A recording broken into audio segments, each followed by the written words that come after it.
Hi hello ယူကြီးကလေတခါမှ live လွှင့်ဘူးလို့ live လွှင့်ကြည့်လိုက်တာရသားပဲ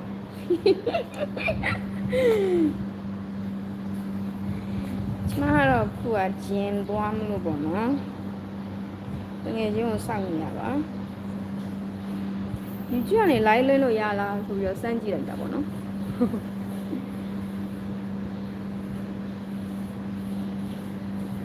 အားလုံးပဲမင်္ဂလာပါရှင်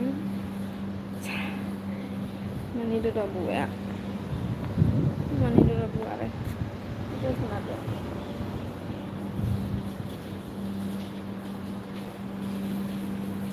ဆိုတော့ပေါ့နော် live လို့ရင်းနဲ့တခါရဲပေါ့နော်ဒီမစီမှာမေးလို့ရတယ်ပေါ့နော်အခုလက်ရှိဒီ March လထဲမှာမေးလို့ရတဲ့ package လေးအကြောင်းကိုတစ်ချက်ပြပြမယ်ပေါ့နော်ဒါကတော့ဗာလဲဆိုတော့လက်ရှိဖွင့်ထားတာကတော့ Dream Flame Connection Package ပေါ့နော်Love Connection Package ပေါ့နော်အဲ့တော့အဲ့ဒီ package လေးကိုယူမယ်ဆိုလို့ရှိရင်ဘာတွေသိနိုင်လဲဆိုတော့ပေါ့နော်အဲ့မှာအချက်6ချက်ပါတယ်ကွာဆိုတော့နံပါတ်1အနေနဲ့ကြတော့ဒီ connection နဲ့ပတ်သက်ပြီးတော့ပေါ့နော်ကိုယ့်ရဲ့အခန်းကဏ္ဍကိုယ့်ရဲ့ energy ကဘာလဲပေါ့နော်ကိုကဘယ်အခန်းကဏ္ဍကပါတာဒီ relationship နဲ့ပတ်သက်နေရလဲပေါ့နော်အဲ့လိုသိနိုင်မယ်နောက်တစ်ခုကကြတော့နောက်တစ်ခုကကြတော့ပေါ့နော်ဒီ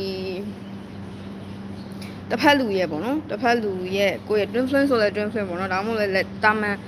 relationship ဆိုလဲဒါကိုယ့်ရဲ့တစ်ဖက်လူရဲ့ energy သူ့ရဲ့အခန်းကဏ္ဍပေါ့နော်ဒီ relation ဒီ connection မှာပဲအခန်းကဏ္ဍကပါဝင်နေရလဲပေါ့နော်အဲ့လိုမျိုးသိနိုင်မယ်ပြီးလို့ရှိရင်နောက်ထပ်တစ်ခုကနှစ်ယောက်ကြား energy ပေါ့နော်နှစ်ယောက်ကြားကဒီချိတ်ဆက်မှုပေါ့နော်နှစ်ယောက်ကြားချိတ်ဆက်မှုကဘာလဲပေါ့နော်ဘယ်လိုရှိလဲဆိုတာမျိုးသိနိုင်မယ်ပေါ့နော်အရင်နေနောက်ထပ်နံပါတ်4ကကြတော့ဒီ connection မှာရှိရပေါ့နော် challenge တွေအခက်ခဲပေါ့နော်စိန်ခေါ်မှုတွေပေါ့နော်အဲ့ဒါတွေကိုသိနိုင်မယ်နောက်ထပ်နံပါတ်5ကကြတော့ဒီ purpose ပေါ့နော်ဒီ connection ဖြစ်လာရခြင်းရဲ့ရည်ရွယ်ချက်ဒီဘယ်ကိုဘာကိုရည်ရွယ်ပြီးတော့ဖြစ်လာရတာလဲဆိုတော့ရည်ရွယ်ချက်ပေါ့နော် purpose ကိုသိနိုင်မယ်နောက်ဆုံးတစ်ခုအနေနဲ့ဆိုလို့ရှိရင်နံပါတ်6ကပေါ့နော်ဒီ connection ကဘယ်ကိုဥတည်နေရလဲပေါ့နော်ဒီ connection ကဘာဆက်ဖြစ်လာနိုင်လဲပေါ့နော် final outcome ပုံစံမျိုးအဲ့ဒါကိုသိနိုင်မယ်ဆိုတော့ဒါကတော့ညီမလက်ရှိဖွင့်ထားတဲ့ပေါ့နော် package လေးပါpackage လေးအကြောင်းပြောပြတာပေါ့နော်အဲ့ဒီ6ချက်ပါမယ်ပေါ့နော်အဲ့ဒါသိချင်လို့ရှိရင်เนาะဒီ Facebook page ကနေပြီးတော့မေးလို့ရတယ် page link ကိုလည်းအောက်မှာချထားလိုက်မယ်ပေါ့နော်ဈေးနှုန်းလေးကတော့9000ပေါ့နော်9000ယူထားပါတယ်ဆိုတော့အဲ့ရနေပြီးတော့လဲဆုံးဆုံးလင်းလင်းသိရလိုက်မယ်လို့ထင်တယ်ပေါ့နော်ကိုဘာလောက်တင်လဲဘာဆက်လုပ်တင်လဲပေါ့နော်အဲ့လို guidance ပုံစံမျိုးတော့သိလိုက်ရမယ်လို့တော့ထင်တယ်ပေါ့နော်အဲ့တော့တကယ်လို့မေးချင်လို့ရှိရင်Facebook page မှာလာမေးလို့ရပါတယ်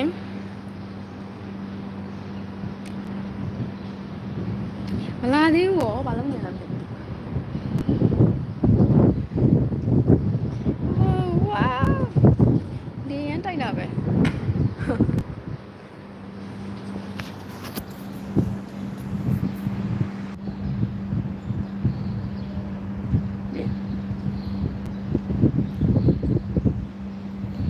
တော့ YouTube မှာ live လုပ်နေဘူးလို့ live တင်ကြည့်ရပါတော့ဆိုးပဲ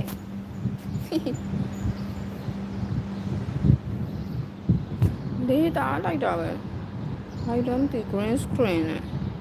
no need green screen